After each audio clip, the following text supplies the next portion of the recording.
কিছু মানুষ আছে যারা অল্পতেই রেগে যায়। এই রেগে যাওয়া মানুষগুলোকে আমরা অনেকে পছন্দ করি না।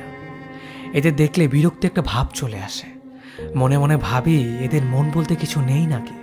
অথচ আমরা জানি না যে এই রাগী মানুষগুলোই প্রকৃতপক্ষে ভালো মানুষ। কিন্তু রাগী মানুষগুলো খারাপ না। রাগী মানুষেরা নিজেদের চরিত্রে সহজে দাগ লাগতে দেয় না।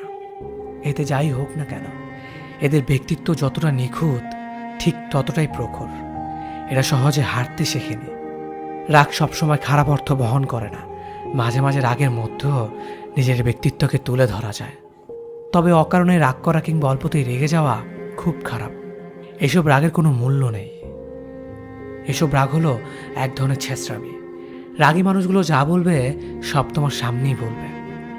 ভালো করলে ভালো বলবে, খারাপ করলে খারাপ। এরা সামনে তালি আর পেছনে গালি দেয় না।